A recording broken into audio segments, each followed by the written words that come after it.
Bueno, tengan todos nuevamente muy buenos días, hermanos, hermanas, amigos, tanto los que están aquí en el local de la iglesia en San Salvador, como los que están conectados a través de la plataforma Zoom. Eh, es una alegría poder compartir con ustedes lo que son. eh, Gracias, hermano. Ahí está aquí. Eh, es una alegría, como les comentaba, de poder compartir con ustedes temas de las Sagradas Escrituras, en las cuales lo que se ha tratado en este mes como tema principal es de poder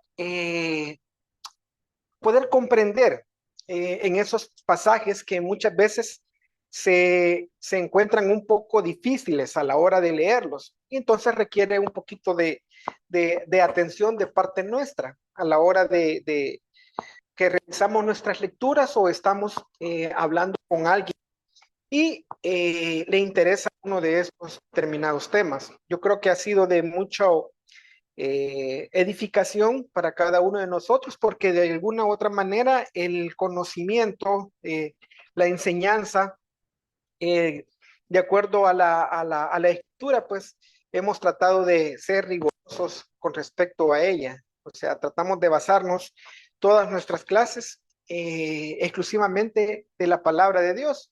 Y en efecto, los versículos que hemos visto o los pasajes mal interpretados, muchos de estos han montado doctrinas y enseñanzas que van completamente alejados de lo que los escritores eh, quisieron comunicar, quisieron hablar. Y fíjense que estudiando esto, permítanme, voy a ponerle la batería.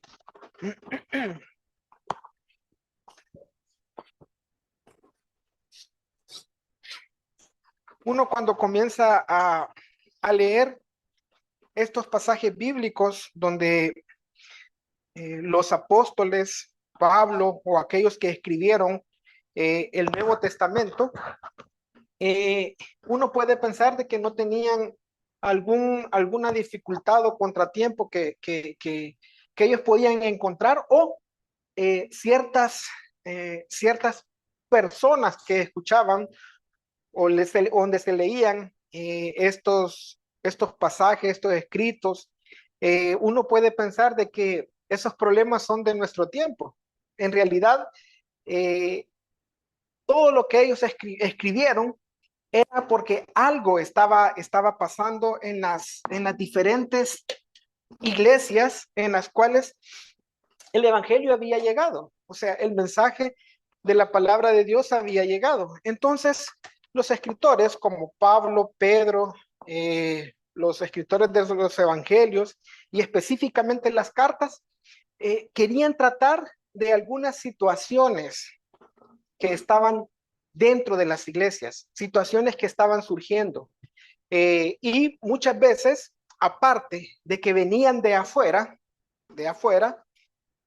muchas salieron dentro del seno de la congregación. Entonces, los apóstoles se vieron en la necesidad de corregir ciertas cosas que estaban pasando. Y eso lo vimos ayer en el estudio de la carta a los Corintios. Habían situaciones de temas bastante necesarios que ellos los tocaran. Y uno puede, cuando lo vamos a leer el Nuevo Testamento y nuestra Biblia, nosotros pensamos que esos problemas solo los encontramos nosotros. No, comenzaron allí. El problema es que ellos trataron, los escritores trataron de corregir ese tipo de pensamiento y de ideas que estaban surgiendo. Y fíjense que cuando uno va al Nuevo Testamento y vemos los primeros evangelios, Mateo, Marcos, Lucas y Juan, donde aparece nuestro Señor Jesús con la predicación fundamental que era el reino de Dios, uno cree que no había ninguna oposición, pero en realidad había cierto recelo a esa enseñanza. Y muchos de los que escucharon, o sea, muchos lo recibieron, podríamos decirle, como palabra de Dios, y que todo lo que Jesús decía era cierto y correcto. Pero no, habían diferentes grupos dentro de la nación de Israel que no estaban de acuerdo. O sea, cuando nosotros vamos al contexto de la primera iglesia, la iglesia del primer siglo, hubieron diferentes situaciones, o sea, diferentes situaciones en las cuales esa predicación no fue fácil. Si ustedes se recuerdan, Jesús tenía bastante oposición a la hora de llevar el mensaje de la palabra de Dios. Habían diferentes grupos dentro del pueblo de Israel. Y los que más sobresalían eran los fariseos, los saduceos, los celotes, los esenios y diferentes grupos. Y lo principal de cada grupo de ellos era la restauración de Israel, la venida del Mesías.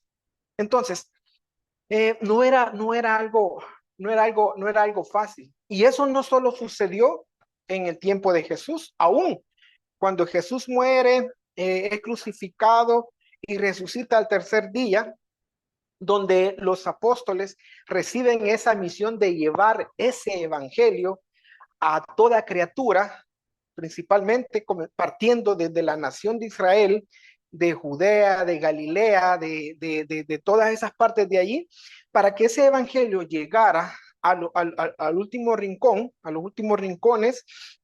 O sea, ellos tuvieron una oposición férrea.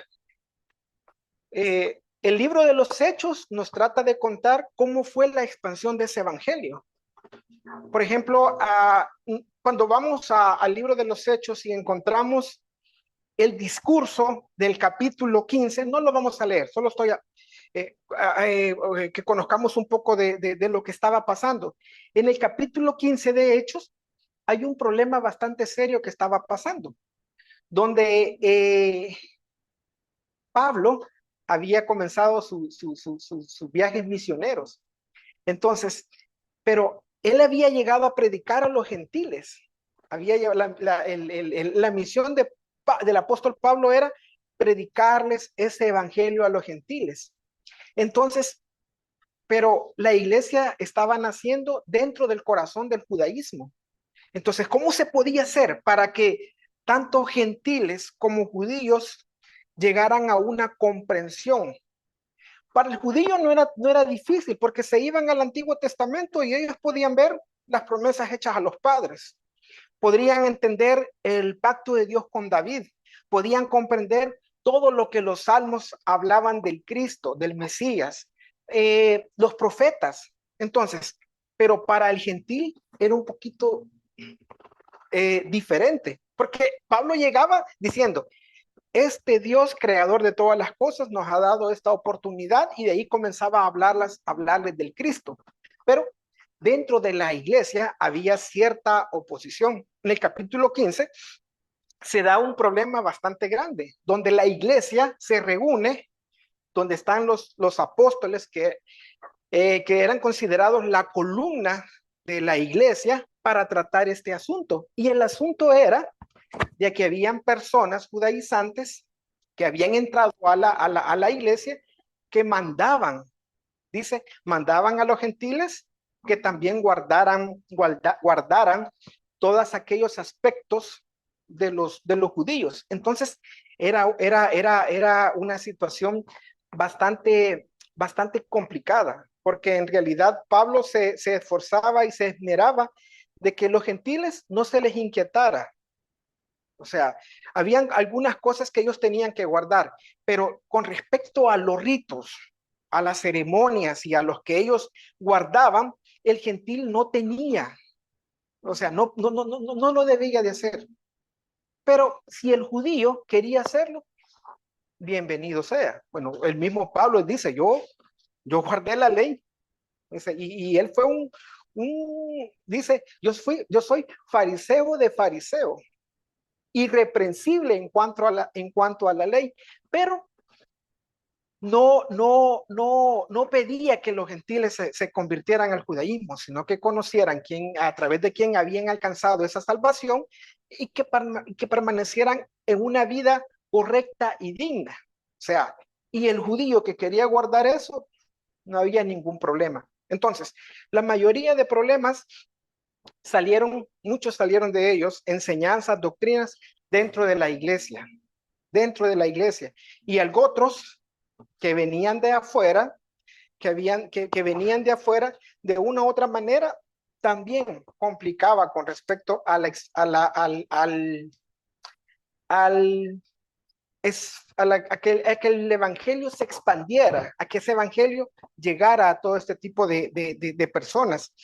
Eh, Habían temas bastante fundamentales y el tema que vamos a ver en esta mañana es la figura del anticristo. O sea, ¿qué es? ¿Quién es? Y vamos a ver que eso también nació dentro del seno de la iglesia. El problema que este anticristo, ¿cómo se llama? Es un tema de constante interés en las escrituras, pero a menudo se interpreta con ciertas distorsiones debido a la enseñanza popular. O sea, ese es el inconveniente o el problema que nosotros vemos con respecto a este tema. Y para comprender esta verdad bíblica, vamos a ir, como lo hemos hecho en nuestros estudios, es ir a ver de qué estaba tratando. O sea, donde aparece esa palabra, qué estaba sucediendo. Y debemos analizar lo que el texto fue escrito y enseñó originalmente. O sea, en lugar de asumir ideas del mundo que trata de interpretarlos a la luz de uno o dos versículos. Existen diversas posturas acerca de acontecimientos que sucederán antes de la venida de Jesús. Tanto podríamos llamarles católicos, evangélicos, lo que sea, protestantes. Ellos esperan una figura, como un dictador, un líder. O sea, ese es el pensamiento que uno puede encontrar con respecto a este tema.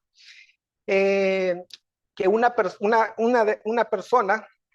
va a suplantar al Cristo con manifestaciones de poder político, sobrenatural, y por lo general son tomadas estas ideas de algunos versículos. Y primeramente, uno de los primeros versículos, vamos a tratar de entrar ya al texto bíblico. Busquemos Mateo capítulo 24. Esta es una de las enseñanzas del Señor Jesús cuando les advierte, cuando Él ya no va a estar con ellos, qué cosas iban a pasar y qué cosas iban a suceder. Pero vamos a ir viendo a través de este estudio cómo algunos versículos se mezclan entre uno y otro para levantar una doctrina o una enseñanza que va completamente alejada de lo que la escritura nos quiere decir. Así que solo vamos a leer capítulo 24, versículo 23. Es eh, una advertencia que Jesús hace, pero vean lo que él dice. Mateo capítulo 24, versículo 23 y 24, dice así. Eh, dice, entonces dice, si algunos dijere, mirad, aquí está el Cristo, o mirad, ahí está, no le creáis, porque se levantarán falsos cristos y falsos profetas, y hará grandes señales y prodigios, de tal manera que engañarán, si fuera posible, aún a los escogidos. ¿Qué es lo que qué es lo que está advirtiendo? Y vamos a hacer la diferencia. Voy a ver si puedo escribir. Vamos a hacer la diferencia en lo que dice en este versículo. Primeramente menciona, se levantarán falsos cristos.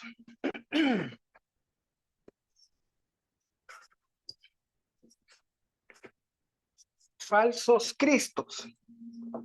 Esta es la advertencia que hace Jesús y también que se van a levantar falsos profetas.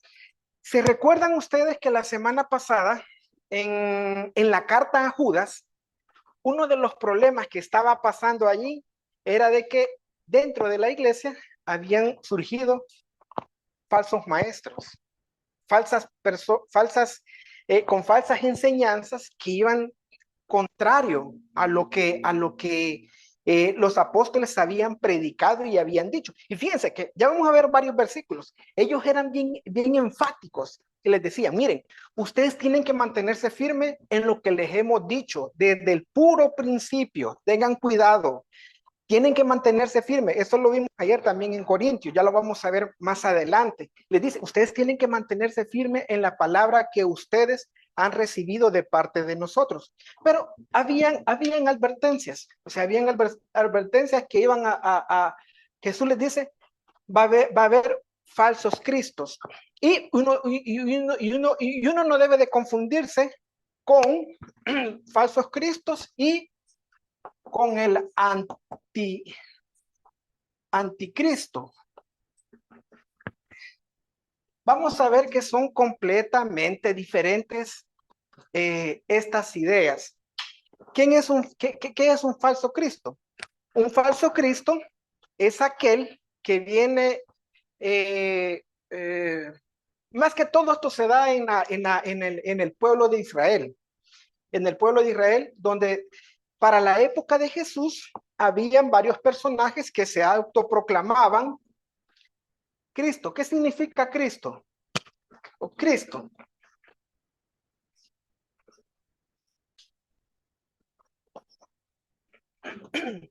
Cristo significa ungido. O sea, si uno va al griego, dice ungido, ungido o ungidos. Y eso sucedió en el tiempo de Jesús, en la época de Jesús, que se levantaron falsos cristos, o sea, ungidos. Veamos eso en Hechos. Y tenemos que comparar. Anticristo es una ideología, eso es un pensamiento, un anticristo. Y un falso Cristo es una persona que se manifiesta como Salvador de Israel. Y eso ocurrió en varias etapas de la nación de Israel y precisamente allí en el tiempo de Jesús y de los apóstoles. En Hechos capítulo 5, veamos Hechos capítulo 5, cuando los discípulos Pedro y Juan son encarcelados, son llevados ante los tribunales, ante los Sanedrín, y los acusan y tratan de intimidarlos que ya no sigan predicando. Entonces, quieren castigarlos, los azotan, pero aquí interviene alguien y les dice, miren, cálmense, que Gamaliel, y vean lo que él dice. Versículo, Hechos capítulo 5, versículo 36 y 37, dice así.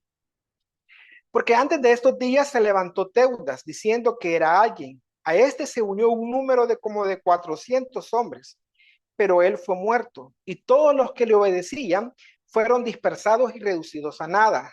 Después de esto se levantó Judas el Galileo en los días del censo y llevó en pos de sí a mucho pueblo. Pereció también él y todos los que le obedecían fueron dispersados. Entonces, la idea de que Jesús les dice, van a haber falsos ungidos que se van a presentar en el pueblo como el enviado de parte de Dios, y eso pasaba. Entonces, eh, lo que podemos ver que sí hubieron, pero estos nacieron dentro del seno de la nación de Israel porque ellos tenían la esperanza de un Mesías. Por eso es bien interesante cuando nosotros vemos que en el Nuevo Testamento, cuando Jesús andaba predicando, ¿cuál era la interrogante que le hacían los discípulos? O sea, los que lo seguían. ¿Eres tú el Mesías? ¿Eres tú el ungido? Bueno, aún Juan el Bautista le viene y le manda a sus seguidores y le pregunta, ¿eres tú el que esperamos o esperaremos a otro? Y entonces él dice, no, díganle a Juan lo que ustedes están viendo. O sea, los ciegos ven, los sordos oyen, los cojos caminan, y es anunciado el evangelio. Entonces, sí iban a surgir.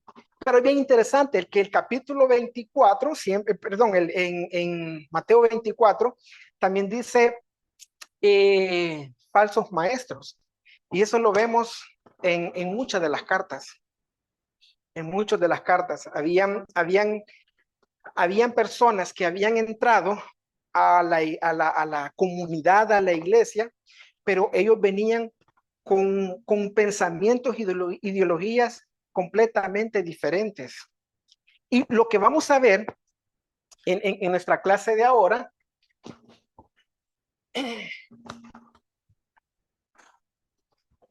¿qué podría ser este anticristo? ¿Quién podría ser o quiénes podían ser o qué estaba sucediendo? Y fíjense, esta palabra, donde la encontramos, esta, solo es en el Evangelio de Juan, perdón, en las cartas de Juan, perdón, sí, es en las cartas de Juan. Y vamos a ver algunos textos, o sea, como le digo, solo fue mencionado en las cartas de Juan y vamos a tratar de ver quiénes eran o qué estaba pasando allí. Veamos las cartas de Juan. Primeramente vamos a leer los textos donde se encuentra Juan capítulo 1, primera de Juan capítulo 2.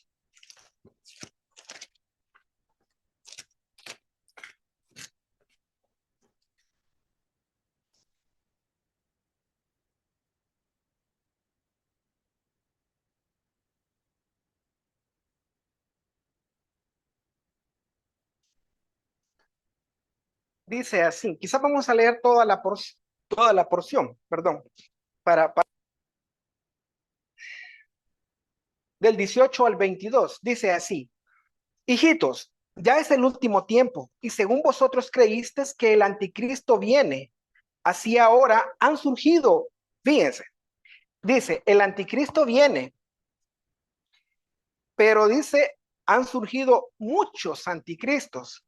Pasó del plural, perdón, pasó del singular al plural. Entonces, y en el griego, esta palabra Cristo es antiungidos. O sea, eso quiere decir, la palabra anti es contra, perdón, contra, en contra de. No se ve. Espera, ya lo. Ay, O sea, nosotros lo vemos, pero en la pantalla se ve. papá. Sí, sí, cabal, correcto. Espérame, quiero ver. Vamos a ver. La palabra griega que aparece es en contra o en lugar de. Anti significa, anti es contra o, o en lugar de.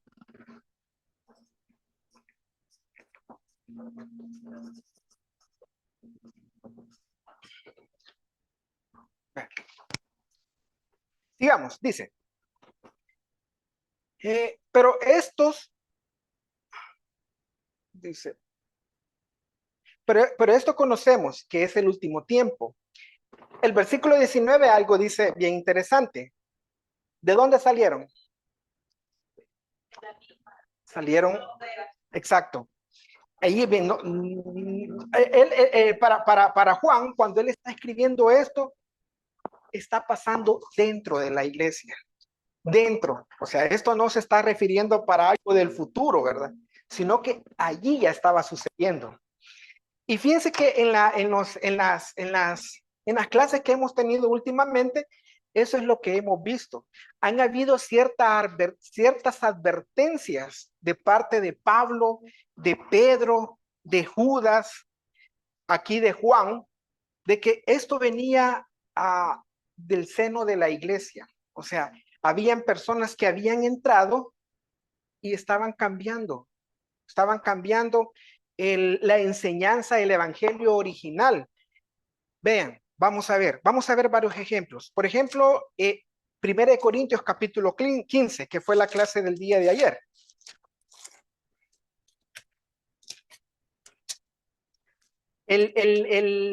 La carta a los Corintios capítulo 15 el apóstol Pablo desarrolla el tema de la resurrección. Y el punto principal es la resurrección de Jesús. O sea, porque él dice, si Jesús no resucitó, es vana lo que estamos haciendo, dice. O sea, no tiene sentido. Damos lástima si ese evento no llevó a cabo. Entonces, los versículos del 1 al 11, Pablo trata de escribirles, miren, hay testigos, ahí está Cefas, están los apóstoles, hay como 500 hermanos que vieron a Jesús resucitado. O sea, y ellos dan fe de eso. Y dice, algunos ya duermen, pero nosotros estamos vivos. Y él dice, yo vi a Jesús resucitado. Entonces, pero ¿qué es lo que estaba pasando allí? Lo que estaba sucediendo en Corintios es que había entrado una enseñanza griega con respecto al alma. O sea, no lo vemos allí, o sea, no está directamente, pero estaba en el seno de la iglesia. Los griegos, su concepción con respecto al humano es que tenía una parte de ellos, el alma, y el cuerpo era como lo peor. Entonces, lo catalogaban que una parte del ser humano salía y no se contaminaba con el cuerpo. Entonces, habían varias ideas completamente contrarias. Entonces, por eso el apóstol Pablo trata de explicarles, miren, Jesús resucitó con un cuerpo, solo que resucitó con un cuerpo espiritual, le dice, no con la misma naturaleza que tenía anteriormente. Pero vean lo que dice, versículo 1 y 2 de Primera de Corintios. Él dice específicamente, además os declaro, hermanos, el evangelio que os he predicado, el cual también recibisteis, en el cual también perseveráis, por el cual asimismo, si retenéis la palabra que os he predicado, sois salvos, si no creísteis en vano. Entonces, el Pablo les hace un énfasis. Manténganse firmes por lo que nosotros les hemos predicado. O sea, si ustedes están creyendo o pensando otra cosa, mucho cuidado, dice, porque todo lo que le pasó a Jesús y lo que iba a hacer, todo esto sucedió conforme a las escrituras. Pero veamos a otro versículo que es bastante fuerte con esta advertencia. Gálatas capítulo 1. Vean en Gálatas capítulo 1, versículo 6, dice, estoy maravillado de que tan pronto os hayáis alejado del que os llamó por la gracia de Cristo, para seguir un evangelio diferente. No que haya otro, dice, sino que hay algunos que os perturban y quieren pervertir el evangelio de Cristo. Y después les dice, miren, si vengo yo o viene alguien más a predicarles otro evangelio o un ángel, o sea, aquí el apóstol le está diciendo, no, es imposible. Solo hay un evangelio en el cual ustedes tienen que mantenerse firmes, luchar, permanecer fuertes, creer en lo que habían aprendido y recibido de parte de los apóstoles. Pero hoy veamos en Juan qué es lo que estaba pasando, porque el problema era bastante serio. Volvamos a Juan.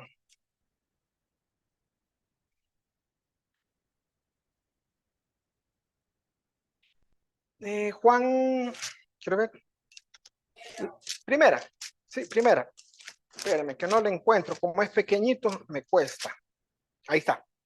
Juan, primera de Juan, capítulo 2. Vamos a seguir leyendo. Entonces, para él, dice, salieron de nosotros, pero no eran de nosotros, dice. Porque si hubiesen sido de nosotros, habrían permanecido con nosotros, pero salieron para que se manifestase que no todos son de nosotros. Pero vosotros tenéis la unción del Santo y conocéis todas las cosas. Se está refiriendo al conocimiento, a lo que ellos habían adquirido. Eh, versículo 22. ¿Quién es el mentiroso? O sea, aquí va a desarrollar quiénes eran los que se habían convertido o los que eran anticristo, que estaban en contra del ungido. Dice así, ¿quién es el mentiroso? Habían dos problemas. Uno, el que niega que Jesús es el Cristo. Ese era uno de los problemas que estaba pasando en la carta de Judas.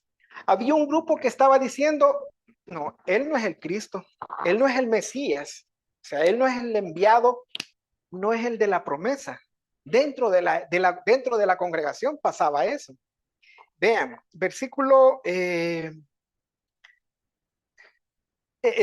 siempre versículo 22. Este es el anticristo, dice, el que niega al Padre y al Hijo. Todo aquel que niega al Hijo tampoco tiene al Padre. El que confiesa al Hijo tiene también al Padre. Dice, lo que habéis oído desde el principio, o sea, está recordando lo mismo que Pablo está diciendo en su carta a Corintios. Ustedes recibieron esta enseñanza, pero ahorita muchos aquí están pensando que la resurrección ya se efectuó, dice, pero en realidad no. O sea, Jesús resucitó y también nosotros vamos a resucitar en el futuro. Aunque cuando él está escribiendo la carta de Corintios, ¿cuál era su esperanza de Pablo? Pablo esperaba no morir. Pablo esperaba ser transformado. Y ese mismo pensamiento lo dice en su carta a los tesalonicenses, en el capítulo 4, cuando dice, no todos vamos a morir, dice. Los que estemos, correcto, los que estemos vivos, dice, vamos a ser transformados. Entonces, para el apóstol Pablo, esa era su convicción, de que Jesús viniera pronto a establecer su reino, él ser transformado, y los que habían dormido en la esperanza, o sea, en la esperanza, en el conocimiento de que Jesús es el Hijo de Dios, el Hijo de la promesa, o sea, el prometido a Abraham, el Hijo de David, ellos van a resucitar. Entonces, pero estaba pasando diferentes pensamientos dentro de la congregación y estaban surgiendo de ahí. Y uno de ellos era negar que Jesús era el Mesías, y otro problema que estaba pasando era de negar que Jesús fue hombre, tenía una naturaleza igual a la nuestra. O sea, ese era el mayor problema que tenía aquí, y ya lo vamos a ver más adelante. Aristides, diga, puede opinar.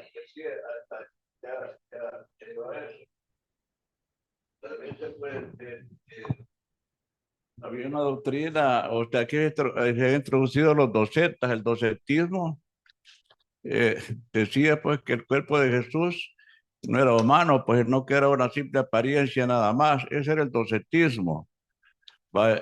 Como ahora pues los que creen que Jesús es Dios, dicen que Jesús es 100% Dios y 100% 100% hombre. hombre en algunos casos, ¿va?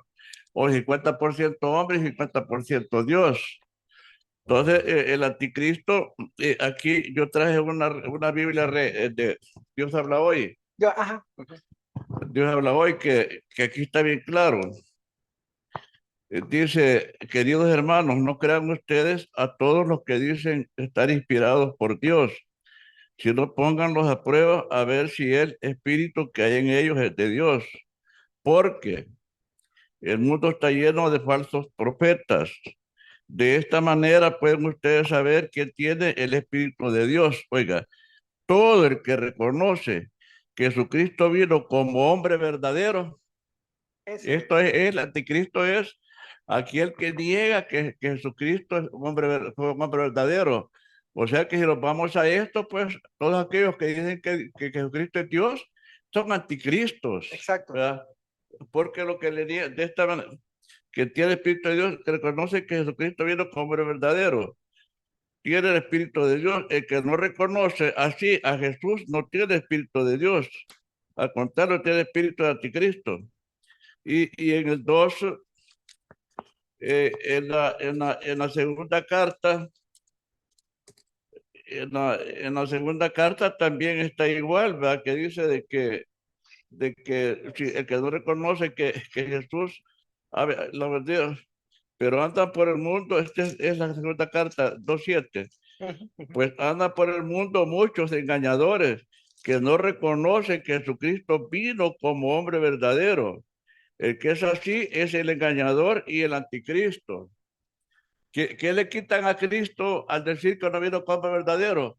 Es que él pues sufrió pues como hombre pues todos las pasiones y deseos y no pecó pues, ¿verdad? O sea que él no tuvo ningún poder, porque nosotros reconocemos, vemos a Jesús de 30 años, ¿verdad? Ya predicando, pero nosotros no conocemos la vida de Jesús en su juventud, ¿verdad? Porque dice la Biblia que él fue tentado en todo. Y una cosa que es peligroso en la juventud, Pablo le dice a Timoteo, huye de las pasiones juveniles. O sea que Jesús vivió como, él vivió su juventud, ¿verdad? Que es cuando el hombre puede perderse, pecar más, ¿verdad? Y Jesús no pecó, ¿verdad? Entonces él fue un hombre verdadero. Entonces los que niegan que Jesucristo es un hombre verdadero, esos son los anticristos, pues, ¿verdad? Eso es Exacto. lo que... Ese era uno de los problemas principales cuando nosotros vemos estas citas en Juan, como mencionaba Arístides.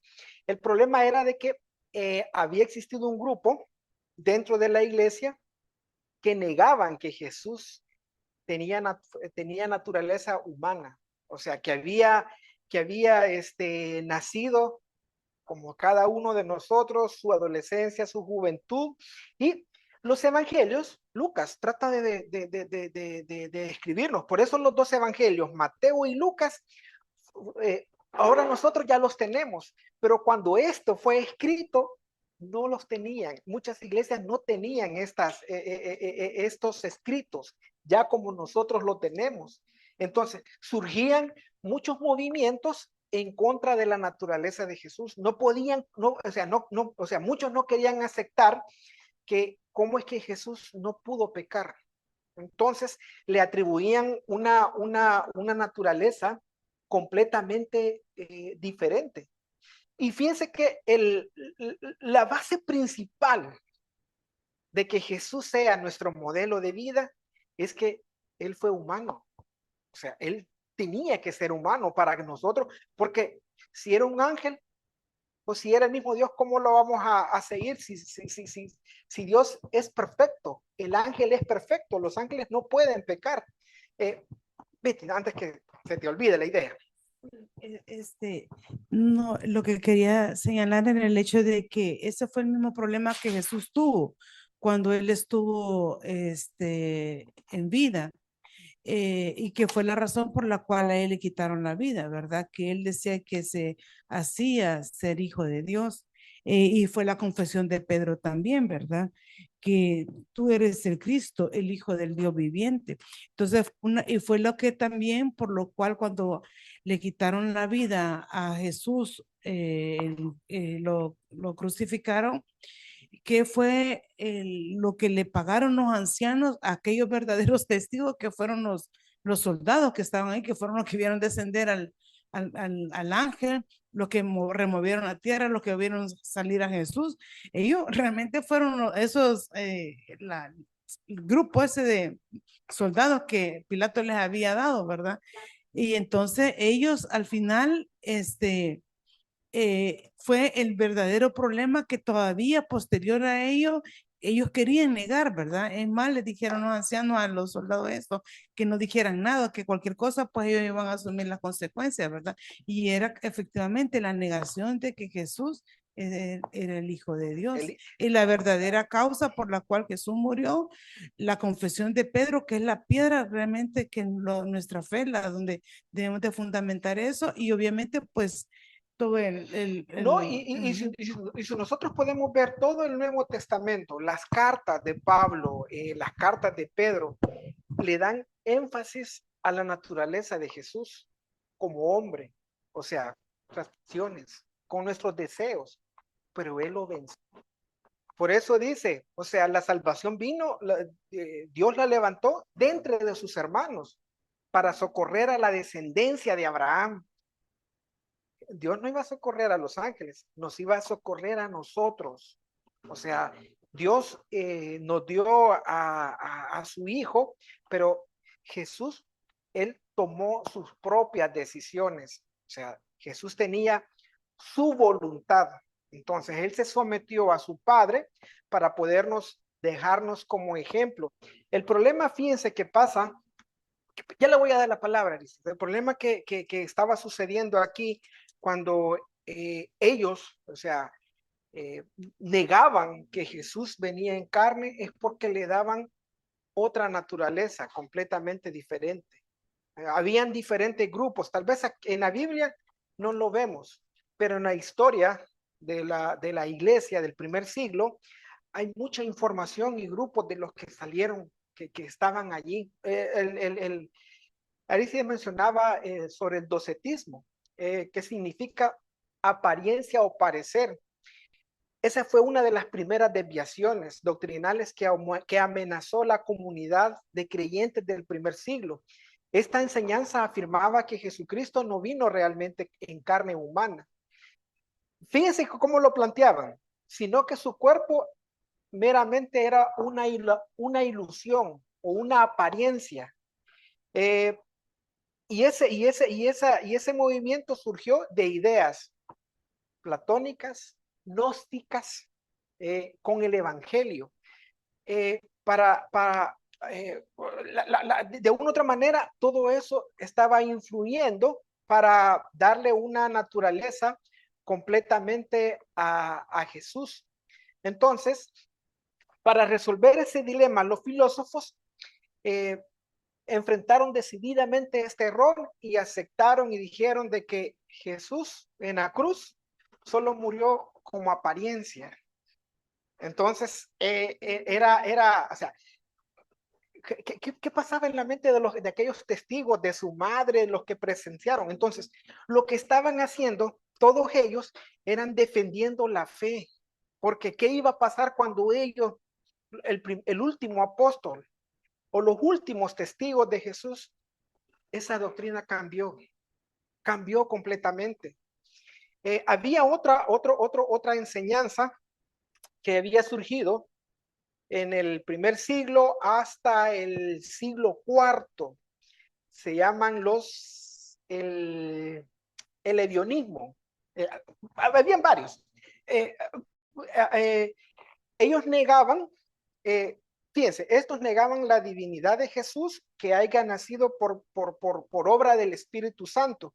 Para ellos pensaban de que Jesús había nacido por la semilla de José, o sea, que venía de José y él no era humano, o sea, ellos iban, sabían que tenían esa naturaleza, pero negaban el Evangelio de Mateo y el Evangelio de Lucas.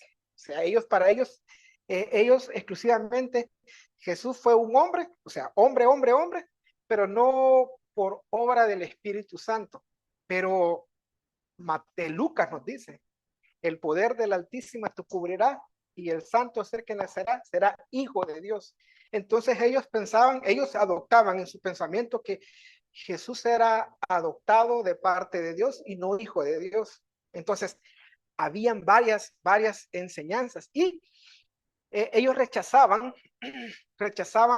directamente las cartas de Pablo. Porque si ustedes se recuerdan en las cartas de Pablo, esas cartas iban para los gentiles, no iban para los judíos, que decían, miren, no nos metamos a más aspectos de la ley a los gentiles. Ellos tienen que guardar ciertas cosas, tienen que abstenerse de la idolatría, eso sí, pero ya que tienen que guardar las leyes, las costumbres, no. Por eso en Gálatas, en la carta a los Gálatas, él trata de ser bien específico, que no tiene que, ¿cómo se llama?, molestar a los gentiles con respecto a eso. Pero venían personas de la circuncisión que trataban de cambiar todo eso, judaizantes, que ellos tenían que guardarlo. Entonces era una lucha para defender la fe, la enseñanza de Jesús y de los apóstoles, que era bien difícil.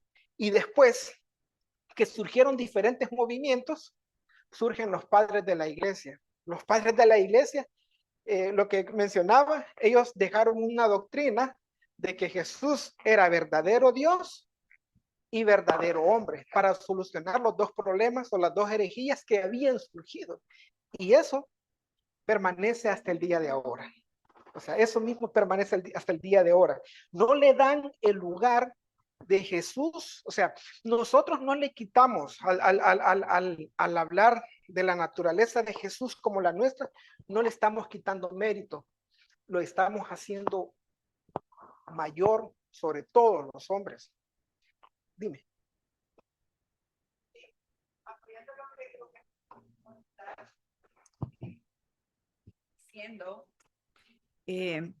Dice en San Juan 3, dice que de tal manera amó Dios al mundo que dio al mundo que ha dado a su Hijo unigénito para que todo aquel que en él cree no se pierda, mas tenga vida eterna. Porque no envió Dios a su Hijo al mundo para condenar al mundo, sino para que el mundo sea salvo por él. Y el que en él cree no es condenado, pero el que no cree ya ha sido condenado porque no ha creído en el nombre del unigénito Hijo de Dios. Esta es la condenación, que la luz vino al mundo y los hombres amaron más las tinieblas que la luz, porque sus obras eran malas, porque todo aquel que hace lo malo aborrece la luz y no vino a la luz para sus obras, sino sean reprendidas. Ahora bien, ¿qué dice Primera de Corintios 15, 17? Dice que nosotros somos testigos de las obras de Jesús. Y dice, y que si somos hallados falsos testigos de Dios, porque hemos testificado de Dios que Él resucitó a Cristo, al cual no resucitó, sino en verdad los muertos no resucitan. Ese era un problema serio que estaba pasando en Corinto. Exactamente, que era otra. Dice, y si Cristo no resucitó, vuestra fe es vana, aún estáis en vuestros pecados. Entonces también los que durmieron en Cristo perecieron. Mas ahora Cristo ha resucitado de los muertos, primicias de los que durmieron es hecho.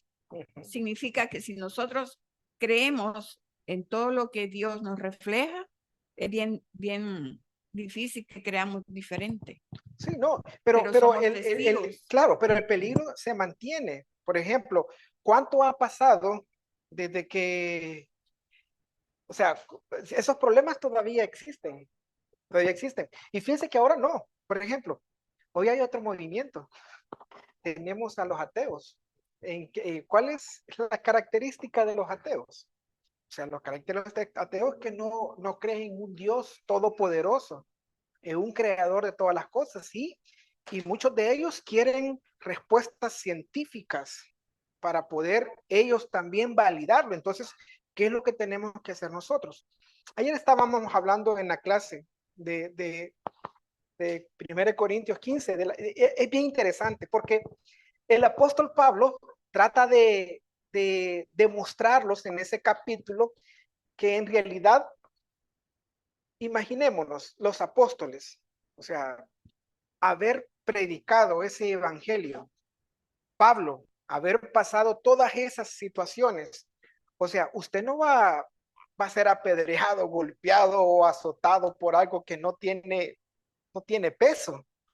O sea, pero ellos lo vivieron, entregaron su vida para predicar. O sea, llevaron ese evangelio hasta el último rincón. O sea, los hechos nos muestran cuántos viajes hizo Pedro, qué lugares. Es bien interesante cuando Lucas nos muestra lo del naufragio. O sea, la nave se despedazó, dice, y algunos en tablas iban nadando para salvarse, pero nadie murió. O sea, bien interesante cómo Dios perseveró, nos mostró, digamos, o sea, para que esa palabra llegara a nuestro tiempo. Pero pongámonos a pensar, el conocimiento que tenemos los cristadelfianos es completamente diferente. Entonces, cada uno de nosotros tiene que estar preparado, tiene que estudiar, leer. Aquí Juan, el apóstol Juan, está tocando un problema serio que estaba sucediendo dentro de la comunidad, dentro de la iglesia. Lo mismo que vimos en la carta a Judas. O sea, Pedro hace una advertencia, miren, tengan cuidado, van a entrar falsos maestros en la congregación. Y en Judas dice, no, si ya están. Y no solo eso, Pati me sacó otro versículo en Hechos 20, Pedro lo había dicho, Pablo, perdón, cuando dice en Hechos capítulo 20, porque yo sé que después de mi partida, dice, entrarán en medio de vosotros lobos rapaces que no perdonarán el rebaño. Y de vosotros mismos se levantarán hombres que hablen cosas perversas para arrastrar tras sí a los discípulos. Entonces era una advertencia seria, una advertencia seria. Hola. Leámoslo, Colosenses 2.8. Silvia nos dice Colosenses 2.8. Dice así, Efesios, Filipenses, Colosenses 2.8. Mirad que nadie os engañe por medio de filosofías huecas y huecas sutilezas según las tradiciones de los hombres, conforme a los rudimentos del mundo y no según Cristo. Tesalonicenses, busquemos, quiero ver.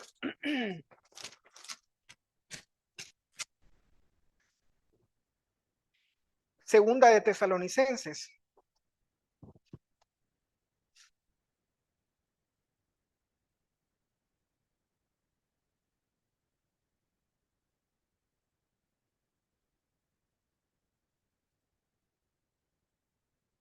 Vean lo que les dice, una advertencia que les da en Segunda de Tesalonicenses capítulo 2.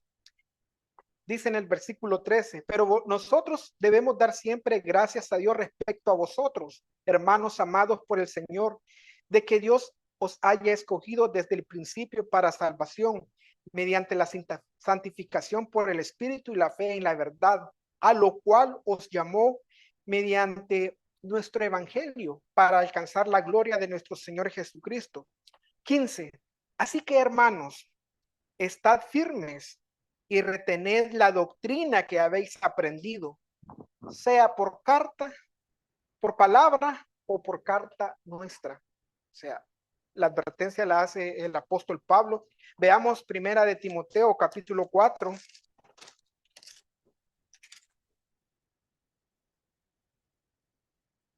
Versículo 1 dice, 4.1, primera de Timoteo 4.1.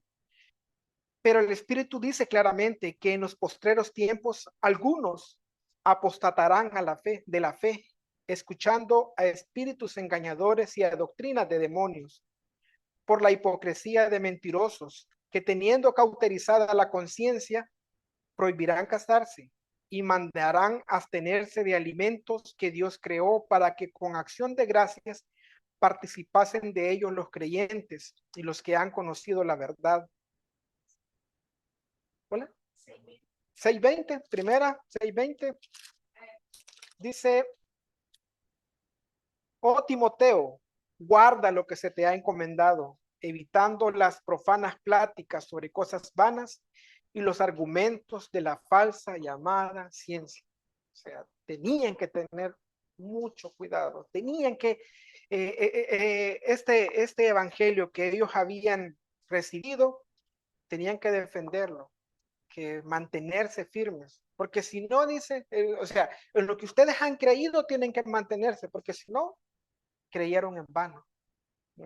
Entonces es una advertencia. El problema de que estaba pasando aquí eran personas que estaban en contra de la naturaleza humana de Jesús, Entonces, y había comenzado con pocos, pero después se convirtieron ya en grupos que habían nacido dentro del seno de la iglesia. Y es bien, fíjense que cuando o sea, comienza a ver desde Mateo hasta Apocalipsis, o sea, esto es lo que tenemos de los apóstoles. De ahí todo eso se perdió. O sea, fueron entrando doctrinas que contaminaron. O sea, fueron alejándose del verdadero evangelio y comenzaron con ideas completamente diferentes. La Trinidad viene 200, 300 años después y es una doctrina que está en todo el mundo y que no la encontramos en la Biblia. Dime, después va. Estaba acordando yo en una ocasión que tengo clase y tiempo venimos a predicar y a repartir panfletos con referente a la creencia de diablo y Satanás. Ese era nuestro tema. Y había una vecina donde yo vivía en ese entonces, que era del hermano Toby, y ella ponía hasta en la pantalla las charlas de este señor, y dice, en este momento han salido unos que se llaman cristadelfos o cristadelfianos, yo no sé en realidad qué significa eso, pero andan con la propaganda, oigan bien, andan con la propaganda de que el diablo no existe ni Satanás tampoco. Hermanos, y comenzó a decir, ¿verdad? Que eso sí existía y que sí realmente el diablo existía. Entonces yo en mi tiempo de juventud yo dije, wow, ¿cómo es posible que solo un tema sea una charla para sus feligreses y darle tanta mentira a todos sus feligreses? Y que hasta la fecha eso está palpable, porque la mayoría de las iglesias siempre creen en un Dios bueno, en Dios malo, y que Jesucristo es divino porque viene de Dios, no ha sido hombre nunca. Entonces, yo digo, como acabo de leer ahorita, prefieren las tinieblas y no tener el entendimiento de la luz que nos trae la Biblia a través de tantas cartas escritas por Juan, por Mateo, por Lucas, por los diferentes apóstoles que existieron en aquella época, Eh, donde las cosas están más que claras. Entender la enseñanza bíblica sobre el anticristo nos protege de dos grandes verdades de las escrituras. Negar dos peligros, dos grandes peligros. Caer en especulaciones sensacionalistas sobre la política mundial y descuidar el peligro real de la corrupción doctrinal dentro de la comunidad. O sea, porque allá afuera el anticristo lo ven como un político, como un dictador que se va a levantar en contra de Dios, pero en realidad ya estaba dentro de la primera iglesia. Y el verdadero peligro del anticristo es la erosión silenciosa de la verdad de las escrituras. O sea, conocer a Jesús como hombre, como un hombre. Claro, hoy tiene otra naturaleza completamente diferente. Usted está sentado a la diestra de su Padre y dice, lo hizo superior a los ángeles. Negar la auténtica condición humana de Cristo destruye el valor de su victoria sobre el pecado y socava nuestra esperanza de la resurrección y del regreso del Rey. O sea, al negar la naturaleza de Jesús, cambiamos todo, ese plan de Dios que ha establecido. O sea, no podemos nosotros eh, tenemos que mantenernos firmes con esa esperanza y ese regreso de ese futuro rey. Y la pregunta debería de hacernos, ¿estamos velando nosotros activamente con el estudio de la palabra, como sus estudios personales, para discernir estas doctrinas sutiles que están en el mundo y que intentan degradar de la verdad y apartarnos de la esperanza de este reino que Dios nos ha prometido? Pati.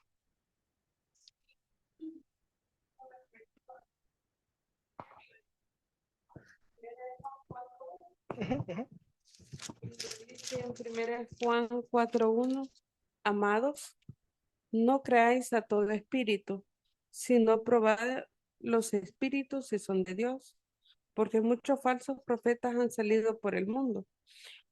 Cuando básicamente está ahí que no creamos a todo espíritu, es precisamente las religiones, que también hoy en día está en peligro la palabra, Exacto. ¿verdad? Entonces, ¿cómo vamos a probar? A través de los estudios, ¿verdad? Y de las reuniones. Es la única manera, porque si nos conformamos a lo que escuchamos, va a ser bien difícil que también nosotros podamos sigamos descubrirlo exactamente. personalmente. Sí, y de hecho, fíjense que en marzo del año pasado, aún en Israel hay varios, ¿cómo se llama? Hay varios grupos, están los ortodoxos, los sionistas, etcétera. En marzo del año pasado, ellos presentaron a su Cristo, que ya el Mesías que había venido. Entonces, yo me puse a pensar, o sea, pero los otros grupos no lo aceptaron porque no es de su grupo, pues. Entonces, aún ahora en día está allá.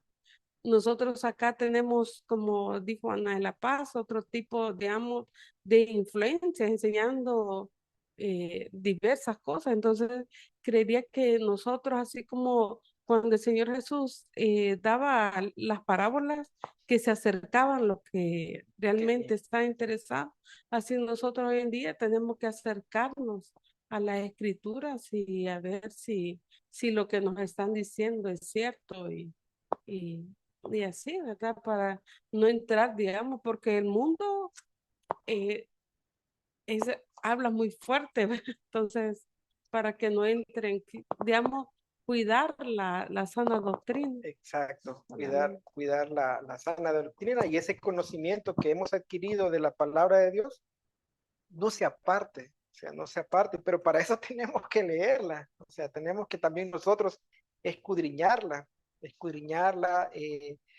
ir directamente a ella y no solo quedarnos, como tú dices, con lo que nos dicen, sino ver si esto es cierto, como lo debería. Aristides. Jesús ya resucitado, cuando se les presenta a los apóstoles, como ellos sabían que había muerto, se asustaron, ¿va? Porque pensaban que estaba bien el espíritu.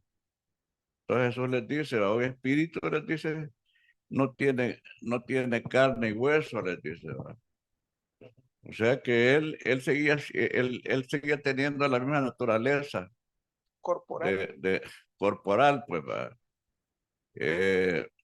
Pedro dice ya, Jesucristo resucitado, entonces Pedro le llama varón aprobado por Dios. Varón aprobado por Dios, no le llama que sea Dios, aprobado por Dios por los milagros y prodigios que Dios hizo por medio de él. O sea que Jesús es la fuente, no, Dios es la fuente y Jesús es la gente. Y también Timoteo dice, hay un solo Dios Y un solo mediador. y un solo mediador entre los hombres, Jesucristo hombre. Cuando que apedrearon, él vio a los cielos y dice que sí, y dice que ve a Jesús parado a la diestra de Dios. Vaya, sí, lo que tenemos que aceptar es que Jesús tiene una naturaleza divina que incluso es una promesa también para nosotros, pero no quiere decir que nosotros vamos a ser dioses. Dice Pedro, por medio de las cuales nos ha dado preciosas y grandísimas promesas para que por ellas llegaseis a ser participantes de la naturaleza divina.